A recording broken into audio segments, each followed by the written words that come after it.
በተከሰተው ወረርሽኝ በሁለት ቀናት ብቻ ከ300 በላይ የቀንድ ከብቶች ሞተውብናል ሲሉ የጋርዳ ማርታ ወረዳ አስተዳደር ተናግረዋል። የኑሮ ዋስትናችን የሆኑ ከብቶቻችን በወረርሽኙ እየተነጠቅን ነው ሲሉ አርሶ አርብቶ አደሮች ተናግረዋል። በደቡብ ኢትዮጵያ ክልል ጋሞ ዞን ዳርጋ ማርታ ወረዳ የአየር ንብረት ለውጥን ተከትሎ ተከሰተ በተባለው ቦቪን ፓስፓርተስሎስ የሚባለው በተሰኘ ዳፔል ከብት ጎሮርሳ በሽታ በሁለት ቀናት ብቻ 381 የቀንድ ከብቶች መሞታቸውን የወረዳው ዋና አስተዳዳሪ አቶ ዳዊት ዳንኤል ተናግረዋል። በ2013 ዓ.ም በተመሳሳይ ወቅት የበጋና ክረምት መግቢያ ሽግግር ወቅት ይህ በሽታ ተከስቶ ከ700 በላይ እንስሳትን ገድሎ እንደነበር አስታውሰዋል።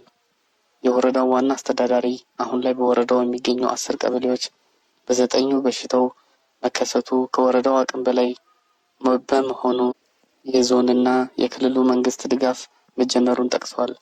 አስቸኳይ ዘመቻ ተደርጎም ወረርሽኙ መቆጣጠር ካልተቻለ ተጨማሪ እንስሳት ሞት ሊከሰት እንደሚችል አስታውቀዋል።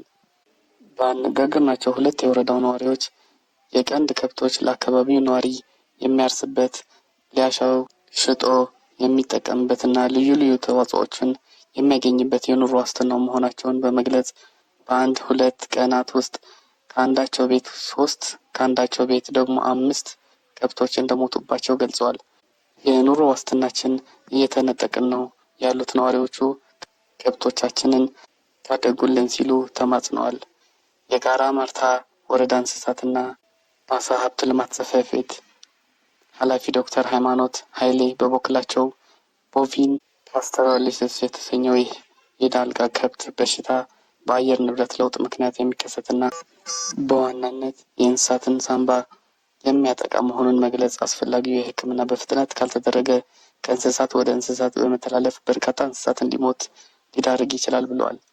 በወረዳው ከ250 ሺህ የሚጠጉ የቀንድ ከብቶች መኖራቸውን የሚናገሩት ዶክተር ሃይማኖት እስካሁን ክትባት ማድረስ የተቻለው ግን 16 ሺህ ለሚሆኑት ብቻ መሆኑን በሚቀጥሉት 2-3 ቀናት 80 ሺህ ለሚሆኑ የቀንድ ከብቶች ክትባቱን ማድረስ ካልተቻለ አደጋው የከፋ ሊሆን ይችላል ብለዋል። አንድ ዶክተር ሃይማኖት ገለጻ ከዚህ በታች የተዘረዘሩት በሽታዎች የተለመዱ ምልክቶች ናቸው ብለዋል።